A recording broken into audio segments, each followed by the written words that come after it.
to a meaningful marketplace. I'm Sarah Masoni from Oregon State University's Food Innovation Center, where I've helped countless dreamers launch their new food products. It's the science of taking a food delight from the kitchen to mass manufacturing and still keeping its great taste. That's what I do. I've been called the woman with the $1 million palate, although I haven't tried to cash that check yet. Listen in weekly for real-life stories. I'm Sarah Marshall, owner of Marshall's Hot Sauce and author of Preservation Pantry, modern canning from root to top and stem to core. I love inspiring business owners to get started on their journeys, encouraging folks to be part of their local community, and I'm excited to help business owners tell their stories. Join us as we explore the journeys of women entrepreneurs in the food and beverage industry. Hello and welcome to Masoni and Marshall, the Meaningful Marketplace. We are here weekly to discuss the journeys of female food entrepreneurs. We're glad you've joined us today as we bring you stories of hope and inspiration. This is Sarah Marshall, owner of Marshall's Hot Sauce. And Sarah Masoni of Oregon State University's Food Innovation Center. Sarah, it's nice to be in person with you and see your wonderful face. Do you have any food news for us or anything exciting you want to share? Well, I'm going to repeat myself for the millionth time, but I want to make sure everybody remembers about the regional food business centers. There's 12 across the U.S. with a mission to connect underserved food folks with their technical assistance and funding to help them take their food businesses to the next level. Also, many of you might be excited to know that on December 7th, the Food Innovation Center is hosting a holiday bazaar featuring startup food entrepreneurs, and we are sold out. Like we have 38 food companies that are going to be here for bites and buys, and so make sure to go sign up on Eventbrite to let us know you're coming, or just show up. It's from 4 to 7:30 p.m. at 1207 Northwest NATO Parkway in Portland. Great. Well, I'm going to be there and I'll have a booth too with a lot of our other food friends from here in town and people that have been on the show. And we're going to have music. Oh, the guitar guy is going to be here playing his guitar. I love it. That's so fun. It's going to be a good time. So fun. Yep. Yeah, I don't really have any food news today. I was just going to encourage people as we're moving into the holiday season just to support local businesses and small businesses whenever you can. There are all kinds of really great food events going on. So just remember all of your wonderful business people. And I think it's nice to sometimes just go back and look at all of our shows. Like if you can't remember who you wanted to buy from, just look at our list on Spotify or iTunes, and there's links to all their websites so you can go purchase from them directly. That's my plug for all of our wonderful guests. That's very good, Sarah. And we want to thank our sponsor for supporting Masoni and Marshall. Thank you for helping us to spread the word about women entrepreneurs. Let's hear a word from our sponsor, Marketed Choice. Marketed Choice is a proud sponsor of the Meaningful Marketplace because we believe in the power of local food entrepreneurs. So much so that we carry more than 7,000 locally made, raised, farmed, and harvested foods in our stores. Our passion is to help local makers, farmers, ranchers, and fisher folk realize their potential through programs that help them succeed. Thank you, Market of Choice. We love you. Thanks, Market of Choice. Well, we have been connecting with some of our past guests and just figuring out what's going on with them these days. So I would like to introduce you to Hannah. She is a kombucha brewing expert and author and the founder of Kombucha Kamp. Welcome, Hannah.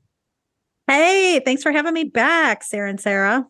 We're so glad to have you back. We want to tell people that if they didn't hear Hannah's first show, it was episode 84 back in 2021. All the way back then.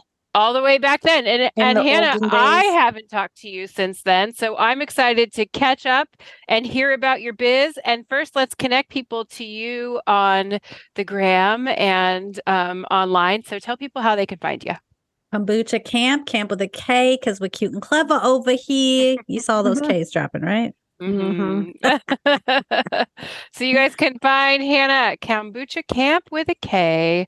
So Hannah, tell us, since we last chatted, what's new? What's going on? What's changed? Well, kombucha continues to be validated in the scientific community. So I am really excited by that because, okay, so let's break it down. Not only do we have thousands of years, maybe hundreds of years of people talking about how great kombucha is, calling it the tea of long life, the tea of immortality, the gout jellyfish is one of the terms in German, Getkavala. I just like the way that sounds, rolls off the tongue. So again, kombucha has been recognized as a healing beverage for all this time. Then we have the rat studies and the in vitro studies validating, yes, it's hepatoprotective, so protecting the liver, protecting the kidneys, helps with detoxification in the body, helps boost metabolism and support all these great aspects of just being alive. So now to then have some human trials to back all of that up is just doubly exciting, triply, quadruply exciting, because it means that what longtime drinkers and consumers of kombucha have always known and experienced is that, yes, when you consume living beverages in a living form, they have a benefit for living bodies. And so the research I'm specifically referring to is coming out of Georgetown University. And so a couple of years ago, Robert Hutkins over at University of Nebraska in Lincoln reached out to me and said, hey, there's some great folks over at Georgetown who want to do a study on kombucha. Do you know any commercial producers who might be able to provide not just kombucha, but also a placebo product for this study? And I happen to know someone, Craft Kombucha, Tanya, and she created a special beverage that tasted almost identical to her kombucha so that they could do a washout study. So basically for 4 weeks, they consumed one of the beverages. There were 4 weeks off. And then for another 4 weeks, they consumed the other beverage and they didn't know which beverage they were consuming when. So completely blind. Now, this is a small human trial. There are about 12 total participants. And yet the results were really dynamic enough that they are seeking greater funding. They're like, hey, you got another $3 to $5 million just hanging around. I'm like, I wish. But long story short, these studies are not inexpensive. That's why when people are like, well, how come there's no studies? It's like, well, they're a bit pricey. Yeah. But the result was folks who have type 2 diabetes, when they're drinking kombucha on a consistent basis, 4 weeks, every day for 4 weeks, their fasting glucose rates are lower. So what this is showing us is that the glucuronic acid, the components of kombucha are supporting a healthy liver, which means they're able to metabolize sugar better. There was also a study done, I want to say in 22 maybe or 21 it was published, that showed consuming kombucha with a starchy meal also helped to prevent a spike in insulin from occurring. So what we're seeing basically is that when we're adding kombucha into our diet on a regular basis, especially when we're consuming starchier foods, that it can have a net positive in terms of keeping your glucose levels stable so that you aren't experiencing those same kind of spikes or insulin ups and downs that you might typically have if you weren't consuming kombucha. Okay, wait a minute. Some kombuchas are sweetened. Are some kombuchas not sweetened? Okay, I love this question because this is really a labeling issue with the FDA. Okay. So what happens is because we use sugar as the primary substrate in our fermentation process, so what that means is we're making tea, we're making sugar. For anyone who doesn't know, kombucha is fermented tea. We use a starter culture called a SCOBY, which stands for symbiotic culture of bacteria and yeast. It's kind of like a pancake, used to be called a mushroom. It is not a mushroom, but it looks kind of like a mushroom cap. So we would plop this mushroom cap looking thing into our sweet tea, and that ferments and it grows a new culture and it turns it into kombucha. But because sugar is required in that primary fermentation stage, the FDA says you must label the sugars remaining post-fermentation as added sugars. Okay, so what percentage of sugar is left typically? Well, that's going to depend brewer to brewer, flavor preference. Americans don't tend to love to drink vinegar on a regular basis. And so we do see that there is definitely going to be some residual sugar. But keep in mind, and this is what, my argument to the FDA would be is like, that's fine if there's never any change in the sugar from when you add it in the first place. Hmm. However, due to fermentation, there is a metabolic change that occurs with the sugar. The organisms consume it and they break it. They break it from that disaccharide where we have two molecules held together with a bond. They break that into monosaccharide components, which automatically means it has a lower glycemic impact on the body to begin with. So it's not the same as like, okay, the sugar grams in juice equals the sugar grams in kombucha equals the sugar grams in soda. None of those are equivalent, and yet they're all called sugar.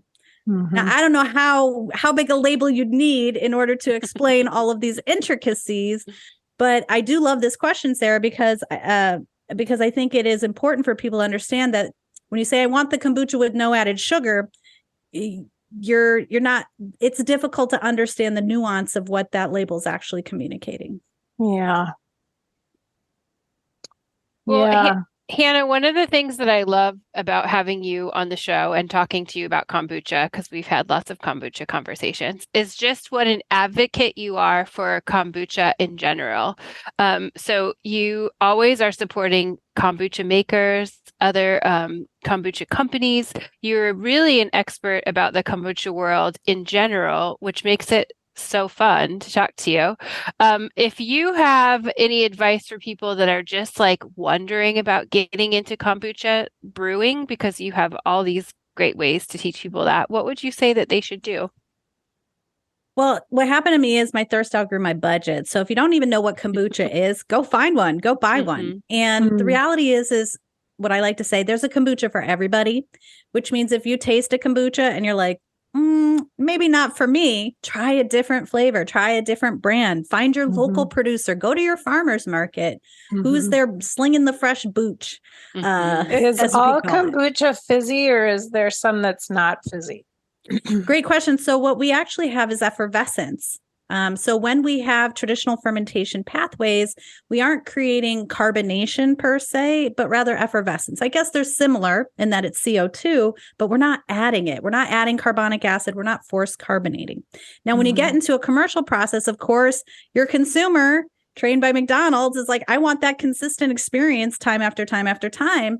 And that has required then that producers do force carbonate to yield that consistent bubble that the consumer is looking for. Now, some brands will say naturally effervescent, it may vary, but there's a lot more education you have to do for a consumer if you're going to be that more natural profile. Now, when you're making it at home, you're witnessing the process, you're going through the experience. And so you start to understand, oh, some batches are fizzy and some batches aren't. And of course, we've got loads of tips at kombuchakamp.com or in the big book of kombucha for how you can increase the fizz in your final product. Do you have to ask another question about kombucha? Does it have alcohol in it? Yes, because all ferments have alcohol in them.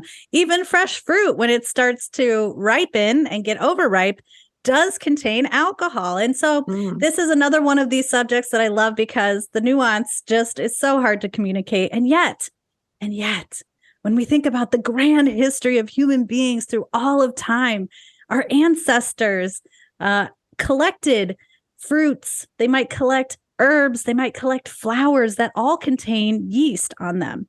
And we would ferment them with sugar, various sugar substrates, and create these delightful, healing, low alcohol, yet alcohol containing beverages that maybe were not intoxicating, depending on how they were made, and created a medicinal effect. And so my theory, which of course is, I don't even know how we'd ever prove this, is that alcohol is something that human beings crave and desire.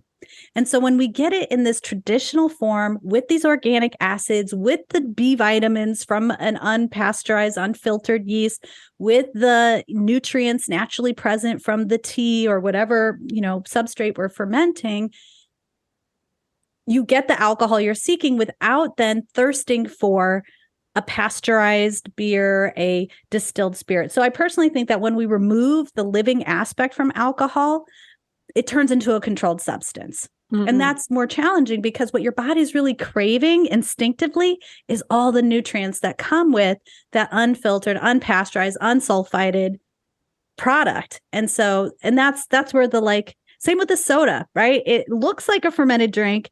It has acid and sugar like a fermented drink, and yet there's no nutritional payoff. And so it's this kind of hardwire bait and switch, if you will.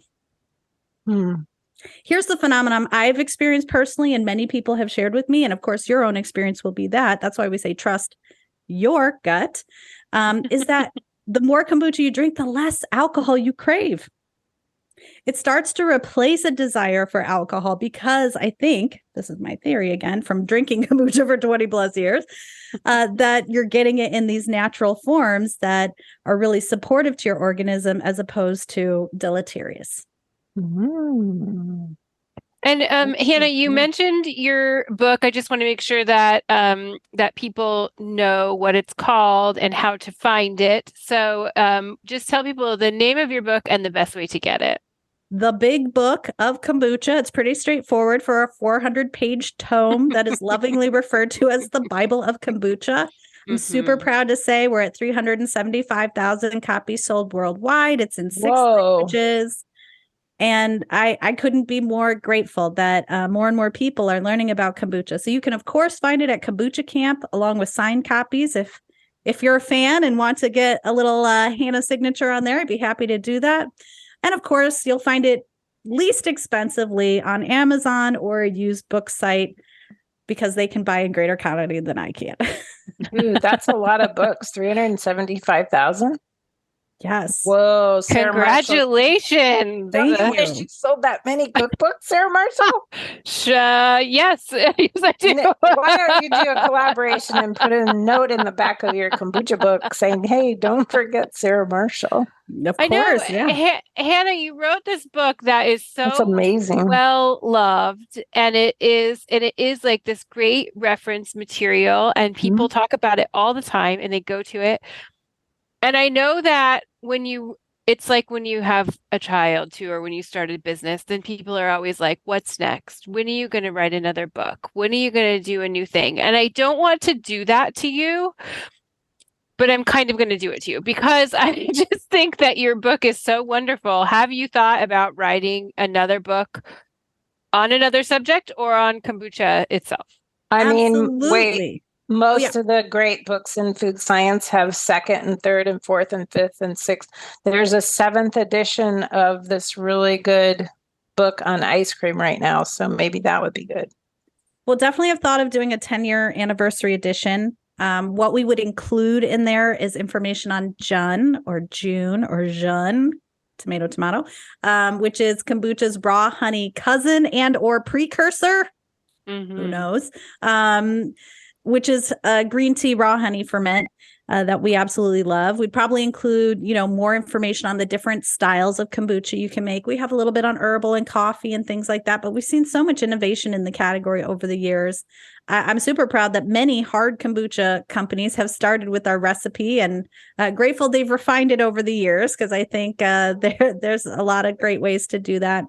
And of course, just update with some of the more recent innovations in terms of the science and looking at, how the industry has grown since the book came out in 2016 and we founded the Trade Association in 2014. So coming up on 10 years for Kombucha Brewers International, we've done so many milestones through the Trade Association, from our lobbying effort to really all we do, which is what I do the best at: educate, just help regulators understand what it is, give them the science they need to feel confident and safe that this is a known and safe product to produce commercially and share with people. And, so yes, are there other books? Definitely, there's other books in my brain and hopper. One of the things we have developed since then is our Big Book of Kombucha Fundamentals course. So let's say you love to read the book, but maybe you're more of a visual learner or more of an oral learner with your ears. Then that's a really great course you can take that walks you through the entire process from start to finish. Hannah, tell us, maybe you told us in the last time we talked to you in 2021, but tell us, what did you do before you stumbled on kombucha? Oh my gosh. Well, I thought I was going to be a famous actress. At least that's what I thought in 8th grade when I was called A Star Is Born. You get your little quip there. So I think really what it is I had to learn to speak my own words. And I love doing podcasts, and I have my own show on Instagram. And I love just educating and sharing my passion with other people. And I think that the stage is somewhere I really flourish, just maybe not in the role of head of gobbler. Mm. Well, I So think what you do, though, is not that different from what you thought you were going to do. I mean, when you're going and you're teaching classes and you're talking to people and you're getting up in front of people talking about kombucha, that's not too much different than being an actress. I mean, it's just your own story you're telling instead of something somebody else wrote. maybe Hannah should do a TED Talk on kombucha. I think that's a great idea. Can I Let's even get be it out there. contained by 15 minutes? Just kidding. Do it. Do it. Yes. Well, and I mean, like, it doesn't even stop with the consumption of it. We're seeing that, so acetic acid helps to break down glyphosate. And we know that's on so many of our crops, even in places where we don't want it to be because it'll drift or different things. And so consuming kombucha is something that can help with that. It has also been shown to remove toxins from groundwater. When that train derailed, I was like, send the kombucha, remediate the ground. And someone from New Zealand just said to me, hey, maybe you don't know this because they listed out a bunch of things. I was like, yes, I know that. Yes, I know that. Was that they're putting it into the dairy effluent ponds, right? So there's all this, for lack of a better term, cow poo that you end up with in a dairy farm. And it goes into these holding ponds. And when they're putting the kombucha scobies in there, it's reducing the E. coli, breaking it down faster. And I mean, basically, like, kombucha is this amazing digester and remover of toxins. And so if we apply that with our imagination to a wide variety of applications, there's kind of an infinite number of uses. Not to mention, they sent it to space with NASA and found that it, most of it survived that type of radiation with minimal damage. So it could even be used to grow kombucha on Mars someday. But nobody's going to drink stuff from the cow ponds, right? Well, no, I would not advise consuming that, but please don't do that. Please don't drink that. cow pond kombucha coming to the store near you. Sorry. I could go down another rabbit hole, but I won't. We'll leave it there. Well, we're going to take a quick break. And when we come back, I want you to talk about your favorite thing to ferment. Oregon State University's College of Agricultural Sciences and the Food Innovation Center are proud sponsors of Meaningful Marketplace. With a mission to serve all Oregonians, we are committed to giving voice to those whose food and agricultural stories are not always heard. By providing access and opportunity for a more diverse and just food system, because food brings people together. Oh, we're back from that giggle. Can you tell us what some of your other favorite things to ferment are, Hannah? Flowers. Like, I love elderflower. I love roses. I love, and like, right, just even smelling them or seeing them, the heady perfume. And so again, when we're fermenting any of these that we might collect from our garden, herbs, also thyme, this is, sort of the inspirations for my recipes. But again, actually, a really great book that inspired me a lot was Buhner's Sacred Herbal Beers.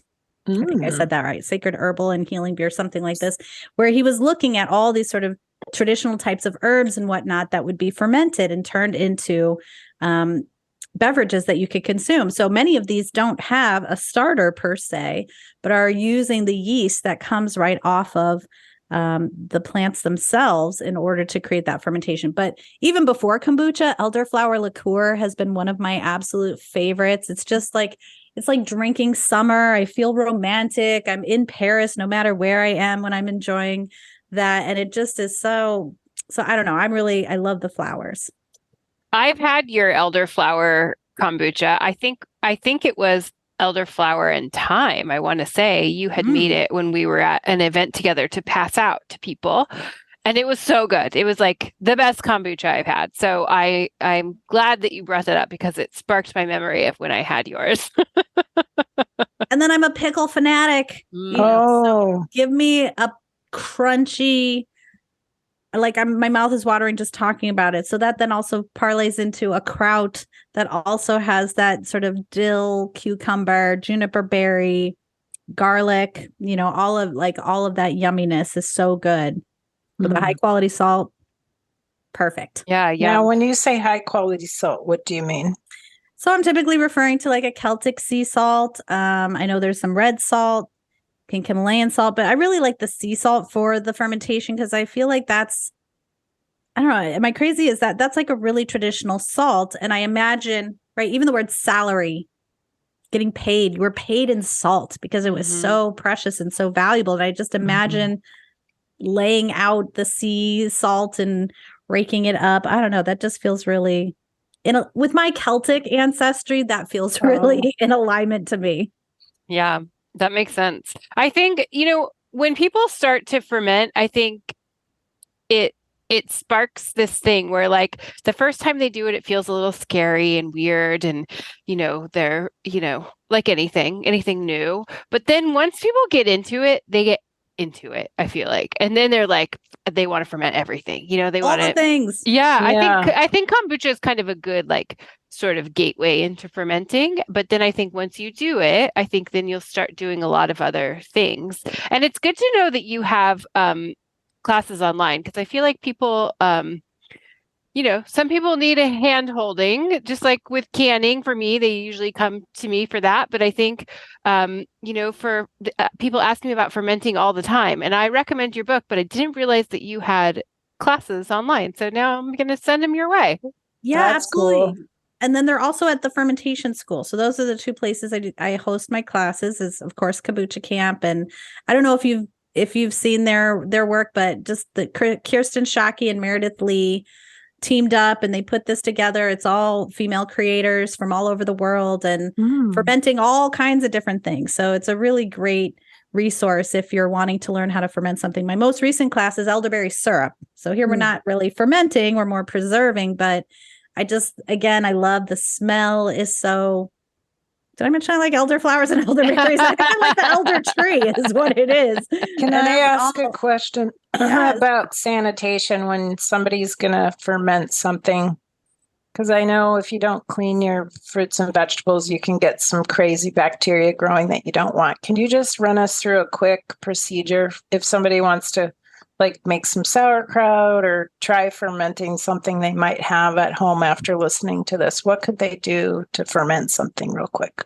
Well, I think your hot water is probably a really good start. Hot water and soap, really basic stuff, because we don't want to get rid of all of the bacteria and yeast. We don't want like sanitized veggies or fruits to start from. And then the salt is really what's going to do the action of sanitation. It's going to create that pH. It's going to create that environment, right? Think about the salt is going to cut through the bonds of those pathogens. Here's the way I like to think about it. Pathogens by their nature are weak. They have to be, or we'd all already be dead.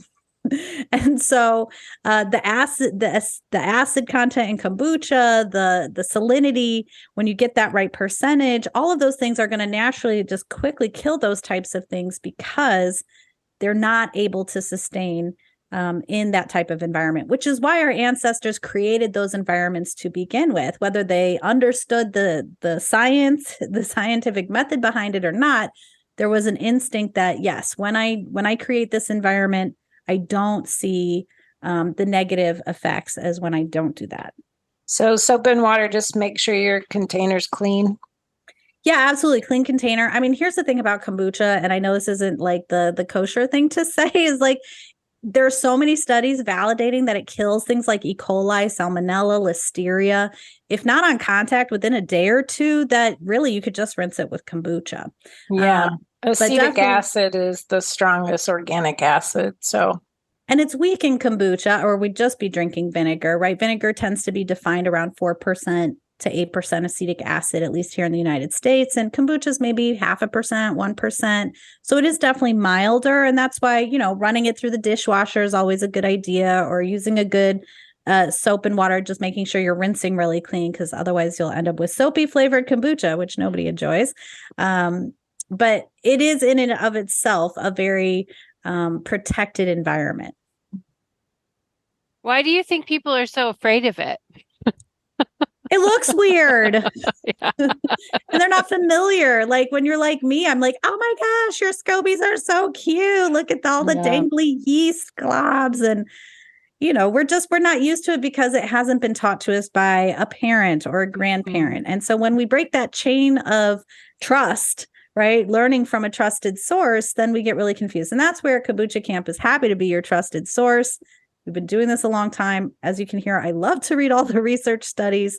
And so a lot of even like, why do we ferment at 75 to 85 degrees? Well, our yeast, Brettanomyces bruxellensis, love that temperature zone. So it's not, we're just making something up. It's literally because we're understanding what it is we're working with.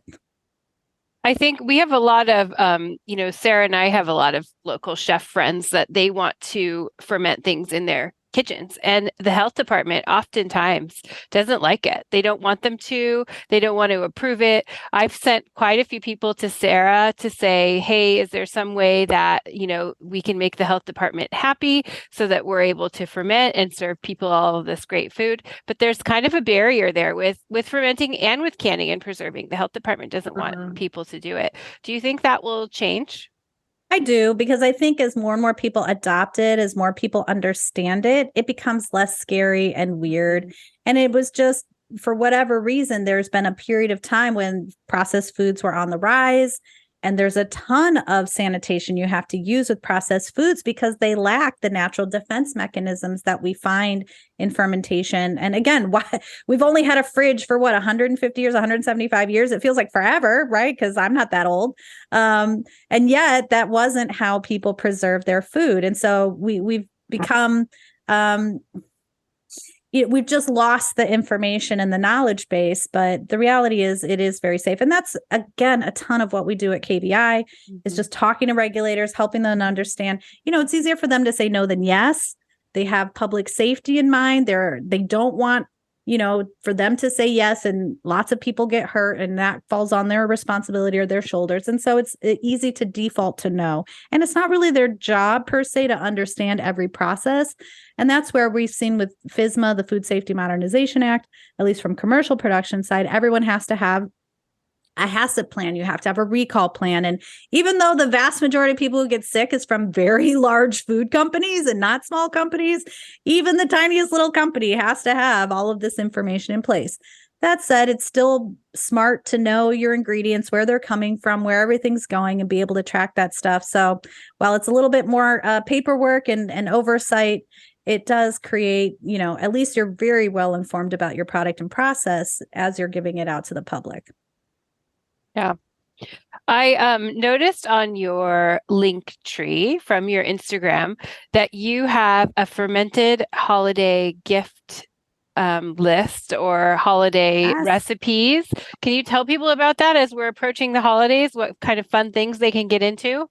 Absolutely. Well, it's fermenting all the things. So there's a sourdough recipe if you want to create your own sourdough rolls. There's fermented chutneys and sauces in there, which is fantastic garnish and digestive aid for all of that rich food you're going to have at the holidays. And of course, some cocktail recipes, because as I like to say, kombucha is your antidote that helps you break down the poison. Or of course you could leave the poison out altogether, but hey, it's the holidays. If you're going to splurge and indulge, at least have some kombucha in there to help you sober up quickly and not end up in the punch bowl at the end. So everybody can check that out. The link is on the Kombucha Kamp link tree for that. Yeah. Hey, just from a food safety standpoint, I wanted to mention that located here at the Food Innovation Center, we have the Western Regional Center to Enhance Food Safety.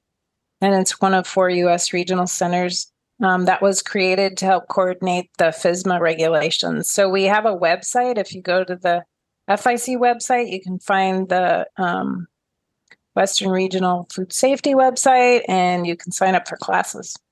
They great. do HACCP and all sorts of stuff.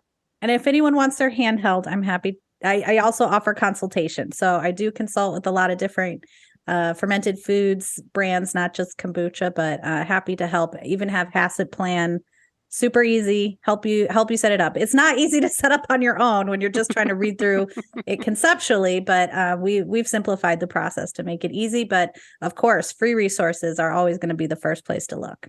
Yeah. Perfect. Can you tell us about the bubbles with benefits that you offer? Yes, it's our first ever rewards program. And so I don't think any other fermentation business out there is offering it, but we know how much we love rewards programs. I'm a fan too, sometimes on my little app, making sure that, I got to collect my rewards for this. My local co-op, I get rewards. So we thought it would be great to incentivize folks, because while you may not buy a SCOBY every month, you certainly need tea and sugar and other supplies. And maybe you want to branch out into water kefir or milk kefir. And so having the rewards program just allows people to get points back on their purchases and save over time. We appreciate customer loyalty. We know that at Kombucha Kamp, we're not the least expensive, but that's because we really have an eye towards quality. We've always been organic ingredients. We recently got certified, which is its own process and expense. But we feel really passionate about it because we want everybody to know that we care about where the products are coming from, so that you feel really confident in purchasing them as well. I have a question. Yeah. Can you eat the SCOBY? Yes. And you might not want it to be your primary source of nutrition because it is like psyllium husk. So that's an insoluble fiber. Okay. But it cleans out excess hormones, excess sugars on its way out. So it's going to be great for anyone who would be benefited by consuming a little psyllium husk. And here's the best way to eat it, in my opinion. Well, candied, of course, is going to be that teaspoon of sugar helps your digestive medicine go down. But the SCOBY fruit roll-ups are so fun. So you blend it with fruit and then you dehydrate it? 1,000%, except you want to use a blender, not a food processor, because the food processor makes it stringy, not. So you get like this applesauce.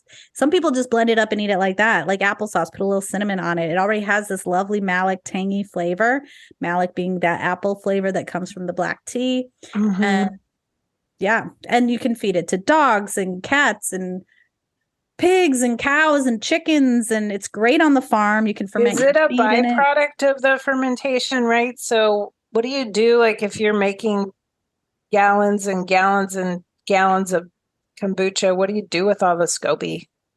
I love this question. Here's what I'm first going to say is it's the immune system, right? So people are like, cut out your appendix. It doesn't have any use. Who needs these tonsils? Wait. Turns out actually there's value to them. A lot of people be like, you just throw the SCOBY away.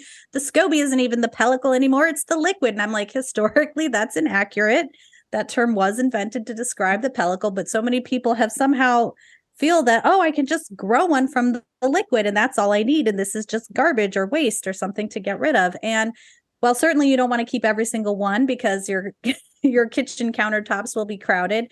It does have that benefit of serving as the immune system and literally a physical barrier to prevent contaminants from getting in there. Now, with your extra SCOBYs, yes, we can eat them. Yes, we can give them to others to eat, but we can also grind them up and put them in the garden, in the compost. Your acid-loving plants, your citrus plants, your roses, they're all really going to benefit from that little bit of extra culture into the soil. So you would bury that. You wouldn't want to leave it on the surface or you'll attract fruit flies. So just dig a little hole, pour some of it in there, and let it work its magic with your plants.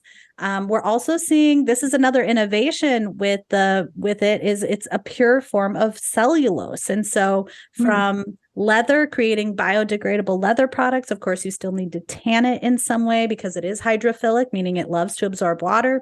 But we see a lot of people doing that. There's someone who's making wood. SCOBY shoes? SCOBY shoes, if they can tan it properly, but wood. So making guitars out of SCOBY. That's SCOBY guitar. Yeah, pressed into wood because the cellulose is so pure. So instead of going into the rainforest and cutting down beautiful heartwoods, you could create wood out of SCOBY. Could we make a SCOBY floor? Eventually. Paper. There's even a company making rolling papers out of SCOBY. Oh my gosh. Yes. A SCOBY doobie? Exactly. SCOBY dooby doo. You got it.